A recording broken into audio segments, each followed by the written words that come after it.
Bonjour à tous, j'espère que vous allez bien. Aujourd'hui, nouvelle vidéo sur ma chaîne YouTube. Écoutez les gars, je fais cette vidéo en total impro, juste parce qu'il y a une pattern qui se dessine depuis quelques temps sur le BTC qui est assez inquiétante et j'en ai pas parlé sur ma chaîne YouTube. Donc je voulais absolument vous en parler, plus quelques petites informations qui sont vraiment intéressantes et qui sont à mettre, à relativiser, mais qui restent quand même inquiétantes sur la poursuite de la tendance sur le Bitcoin. Donc écoutez, on va en parler tout de suite en vidéo, donc elle sera bien plus courte que les précédentes. Je vous fais vraiment ça en impro, donc j'espère que ça vous plaira. Juste avant, comme d'habitude, vous le savez, en commentaire épinglé, il y a un lien vers la plateforme Bitunix, qui est une plateforme de trading que je vous recommande vraiment. D'ailleurs, si vous souhaitez me soutenir, vous pouvez tout simplement rentrer le code PREDASUNRISE pour avoir des bonus, etc. Donc je vous invite à aller voir la plateforme. J'ai quelques trades en cours, qui sont vraiment des tout petits trades. Je suis en delta neutral en plus. Mais voilà, vous pouvez trader l'or aussi. Je me suis vraiment bien mis sur l'or la dernière fois. Enfin, c'était hier. Donc je fais un bon petit trade. Donc voilà, il y a plein. D'ailleurs, l'or qui est en train d'exploser encore 5046 l'once. C'est une dinguerie. Après, je sais pas s'il y a vraiment une plus-value, puisque l'or, normalement, c'est le marché tradi, donc c'est fermé le week-end. Donc là, on est sur le dollar crypto, un peu, en USDT. Donc je sais pas ce que ça vaut vraiment le prix, s'il faut s'y fier ou pas. Mais en tout cas, voilà, l'or est en forte hausse, donc c'est aussi inquiétant. Mais bon, il y a des tendances à suivre, donc voilà, il faut s'adapter. Bref, et puis aussi sur Bitunix, les gars, n'oubliez pas que si vous faites plusieurs millions de volume, on vous invite à la token 2049 avec Preda. Donc ça pourrait être vraiment cool que vous participiez avec nous à cet event. Donc ceci étant dit, les gars, pourquoi je vous fais cette vidéo? Parce qu'on a tout simplement un rising wedge qui s'est formé donc sur le Bitcoin. Donc un rising wedge, pour ceux qui ne le savent pas, c'est une pattern qui est malheureusement bearish. Voilà, vous pouvez voir juste ici. Donc le rising wedge, voilà, en fait vous avez deux droites qui ont une tendance et qui convergent vers un point qui est plutôt un point vers le haut, donc le rising wedge. Et pour avoir la target, en fait, vous prenez le point le plus bas, enfin l'entrée et le point le plus bas que vous reportez à la sortie. Donc vous pouvez voir que voilà, c'est une pattern qui est bearish. Et sur le Bitcoin, regardez, quand je vous la montre, donc là on est en weekly. Vous pouvez voir qu'en weekly, donc je vais enlever la tête, voilà, vous pouvez voir qu'on a un espèce de rising wedge juste ici. Donc vous pouvez voir que hop, on est d'abord venu chercher les plus hauts ici. D'ailleurs, on est juste venu chercher ce fair value gap juste là. Ce qui est assez embêtant en soi, ça aurait pu être bullish. Ce qui aurait été bullish d'abord d'aller chercher les plus bas, finalement, voilà, former l'inverse d'un rising wedge. Puis, en fait, comme on a fait juste ici, hein, vous pouvez voir que souvent, voilà, le cours descendait, puis après remontait, là le cours descendait, puis remontait, etc. Donc malheureusement, là on commence à faire, on fait l'inverse, c'est-à-dire qu'on monte probablement avant de redescendre.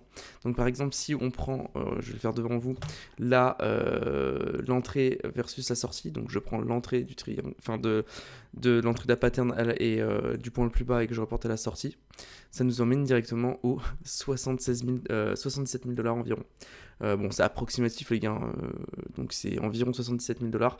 Et le problème étant que si on respecte, bien sûr, la pattern peut ne pas se déboucher là-dessus, sur une target baissière, ça peut s'invalider. Mais dans la majeure partie des cas, un rising wedge est une target, c'est une target baissière qu'on a. Et là, donc là, c'est les 76K. Et le problème, c'est que juste ici, on a aussi donc des liquidations. Je vais prendre une ligne horizontale juste là. Vous pouvez voir que voilà, là ici, on a donc déjà un petit fair value gap ici, et on a également des liquidités à aller chercher ici. Donc vous comprenez bien que si on va au 77K, ça sera très facile d'être appelé au 74K, malheureusement. Donc voilà, quand j'ai vu ça, j'étais un peu deg, parce que malheureusement, donc vous le savez bien, hop, je vais mettre ça ici. Vous savez, quand on prend les Fibos, et ce qui est très regardé, et d'ailleurs c'est quelque chose qu'il faut vraiment qu'on conserve. Quand vous prenez les Fibos, juste ici, retracement de Fibonacci, vous prenez le point le plus bas et le point le plus haut. À chaque fois, en fait, si vous voulez, on est resté en bull run, on a gardé le respect des 0,382, qui est une zone psychologique qui est très importante, notamment dans les cryptos, les 0,382. Retenez ça, les gars. Et quand on reporte, vous pouvez voir, donc ici, on a respecté les 0,382, on avait fait une petite mèche ici, mais on a clôturé dessus. Là, pareil, ici, quand je prends le point du 20 janvier 2025, le point le plus haut de 20 janvier 2025, vous pouvez voir qu'on a pile méché sur les 0,382. Donc on est reparti sur une tendance haussière. Et là, quand on reprend l'ATH du Bitcoin, juste ici, vous pouvez voir que les 0,382 correspondent aux 84 000 dollars. Donc si on casse ces 84 000 dollars pour moi, qu'on valide ça en weekly, donc on a encore un peu de temps, et bien malheureusement pour moi, on rentrera, les gars, en bear market. On rentrera en bear market, voilà, c'est comme ça, hein, c'est la cyclicité. En plus de ça, moi j'avoue que ce qui m'a un peu inquiété quand on avait fait ce mouvement juste ici, vous vous rappelez, donc là on avait fait la TH, là, juste là, donc on était monté au 124K, on avait fait une baisse, et ensuite on est revenu chercher donc toutes ces liquidités qui sont ici, du précédent ATH, on est venu les chercher, on s'est retourné la semaine directement après, et là ça a été la chute, la descente aux enfers. Et ça, les gars, ça me rappelle vraiment un mouvement qu'on avait. Au dernier bull run, en fait, juste ici. Regardez, hop. Alors qui s'était fait en une time frame plus longue, puisque là, voilà, on pouvait voir qu'on est en weekly, donc ça a pris beaucoup de semaines. Mais vous pouvez voir qu'on avait fait un premier ATH. Et avant de lancer notre tendance en bear market, on était d'abord venu récupérer les plus hauts ici. Donc ces liquidités, avant de se retourner. Donc ça me fait penser un peu à ce qu'on est en train de dessiner, malheureusement. Après, attention les gars, évidemment tout ça ce n'est pas un conseil d'investissement, c'est tout simplement mon point de vue. Franchement, j'aimerais tellement vous dire qu'on part sur une tendance haussière. Malheureusement, voilà, pour l'instant en soi on est toujours en bull run, hein, attention. On est toujours, enfin en bull run, on est toujours en tendance haussière puisqu'on n'a pas cassé les 0,382 selon moi, donc les 84 000 $. Mais ça s'annonce quand même assez compliqué. En plus, vous avez vu que sur les ETF, alors je sais pas où c'est, ou alors liquidation, juste ici, vous pouvez voir qu'on a pas mal aux alentours des 86K de liquidation. Ouais, je suis sur 3 mois, si je me mets sur 6 mois, ça va être pareil, je pense. Ouais, voilà, vous pouvez voir ici qu'on a pas mal de liquidation, on en a quand même qui s'accumulent ici aussi au-dessus de l'ATH, du Bitcoin. Mais voilà, aussi pas mal de liquidation à aller chercher. Alors ça dépend quand même ça dépend du graphique sur lequel vous êtes. Par exemple ici, sur cette carte de liquidation, voilà, on en a quand même pas mal, hein, juste sous nos pieds, ici au 86K. Mais le problème c'est que si en fait on va aller chercher et qu'on clôture en dessous les 86K comme je vous l'ai dit, donc pour être exact, ouais, vous pouvez voir que là on est vraiment pile poil. On est vraiment pile poil. Voilà, on va dire que si on est au-dessous des 86 000 $, on se rendra à casser la pattern. Donc voilà. Et ce qui est intéressant aussi, c'est si on se met en 4 heures, en fait, la pattern, on l'a déjà cassée, hein. Bon, ça dépend comment vous le tracez vraiment, si on veut être précis. Voilà, je pense ces 2 points ici. Vous pouvez voir qu'on a réintégré tout, c'était pendant Davos, donc il y avait des incertitudes, etc. Géopolitiques. Mais vous pouvez voir que là, voilà. Après, vous me direz, on a réintégré quand même pas mal de fois.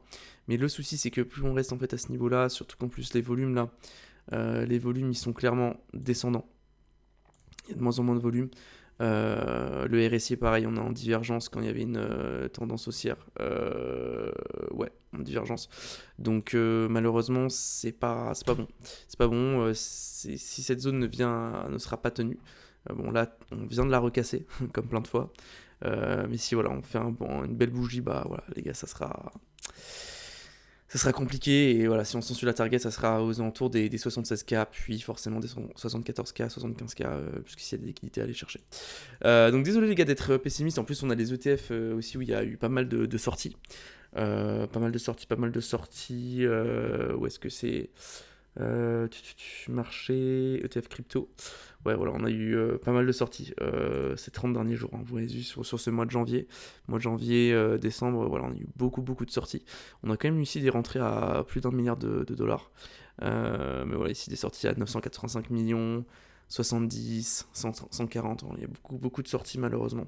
Donc on n'est pas non plus appuyé par le spot, hein. Regardez juste ici. En plus, on a les. Hop. Donc là, vous pouvez voir que c'est le CVD spot. On peut voir que voilà, il y a beaucoup moins d'achats spot qui est effectué.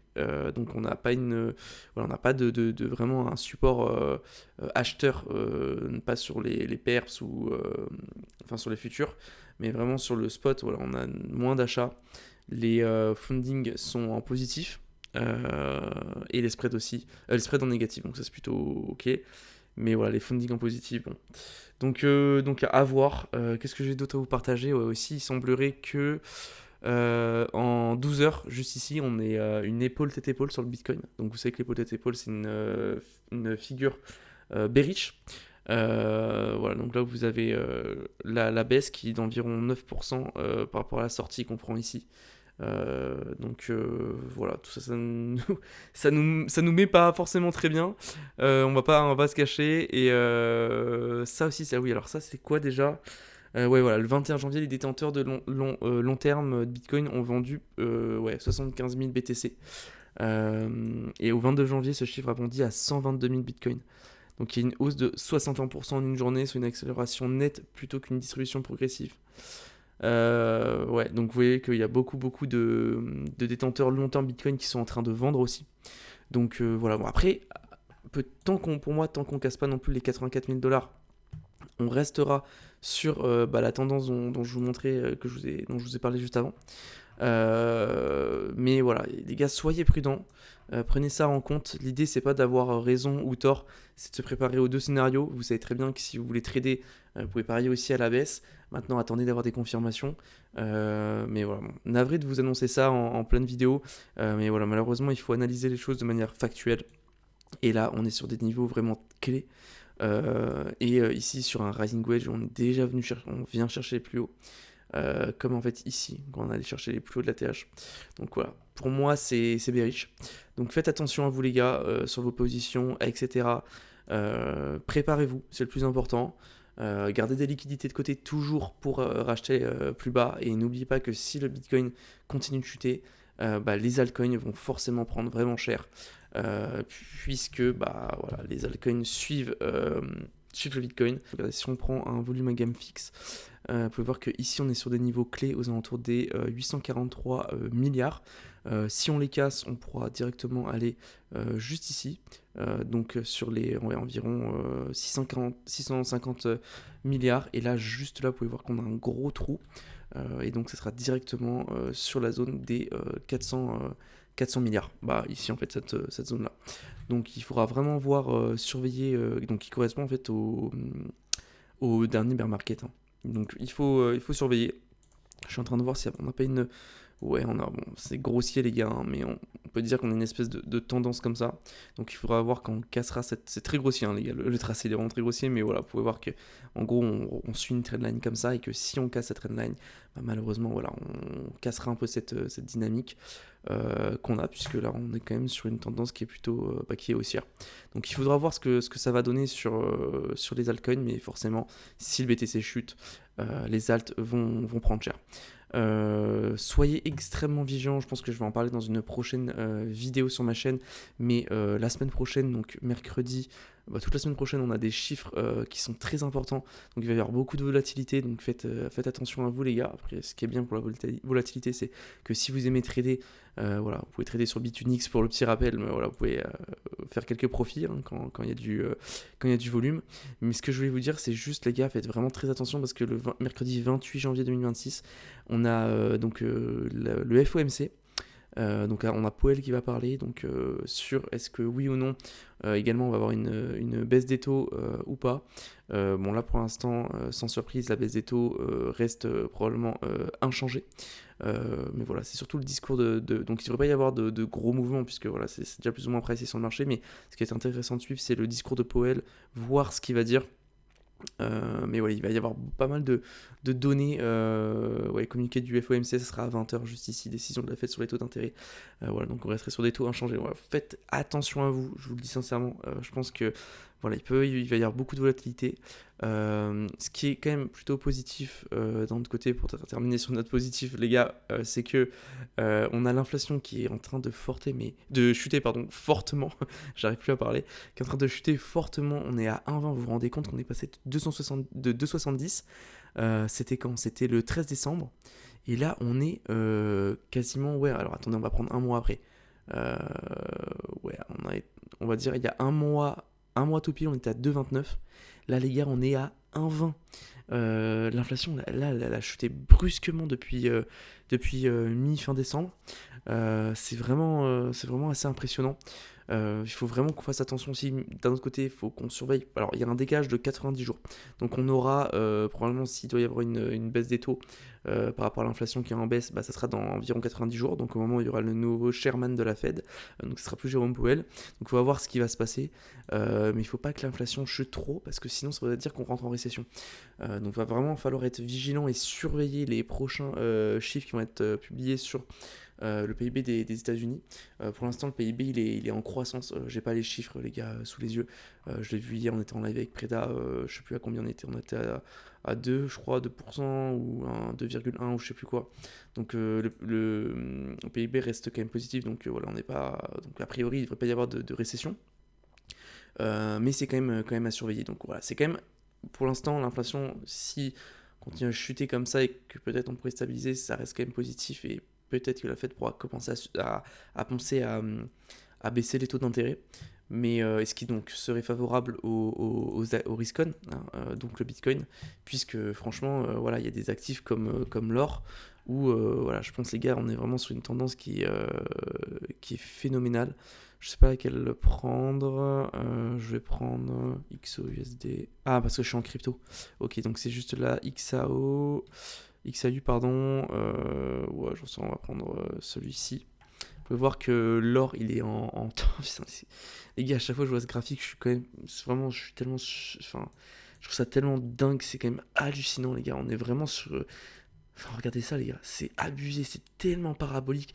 Vous vous doutez bien que, les gars, j'entends hein, que voilà, l'or, valeur refuge, etc. Et que forcément, voilà, la géopolitique fait que l'or est vraiment la tendance pour se protéger.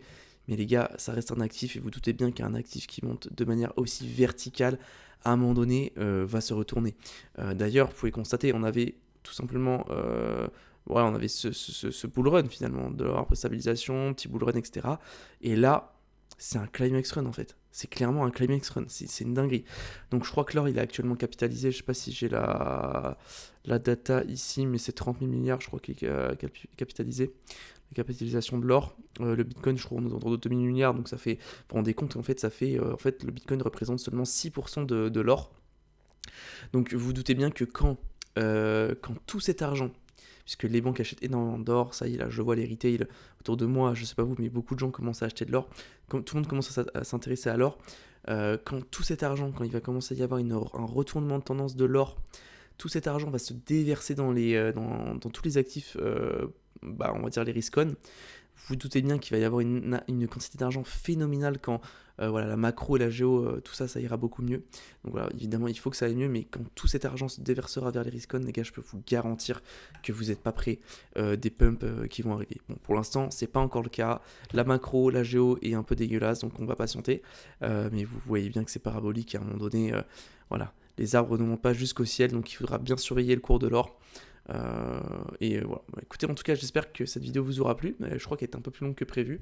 En tout cas, je vous remercie d'avoir regardé cette vidéo jusqu'au bout. N'oubliez pas que si vous souhaitez trader, vous avez la plateforme Bitunix. Voilà, comme je vous le disais, moi j'avais tradé l'or pour suivre la tendance. Et franchement, honnêtement, il y a vraiment des trades qui sont vraiment pas mal du tout à prendre.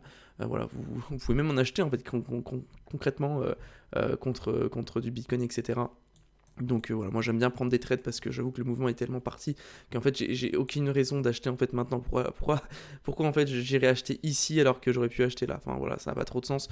Voilà, après c'est mon avis, donc je préfère trader ces mouvements avec ce momentum et prendre des profits. Voilà, bon après c'est que mon avis. Bon bref les gars, je m'éparpille. Vous avez Bitunix si vous souhaitez prendre des trades. Et en tout cas je vous remercie d'avoir regardé cette vidéo jusqu'au bout. Je vous dis à la prochaine pour de prochaine. N'hésitez pas à laisser un commentaire, un like et à vous abonner. À bientôt les gars, ciao et faites attention à vous, bye.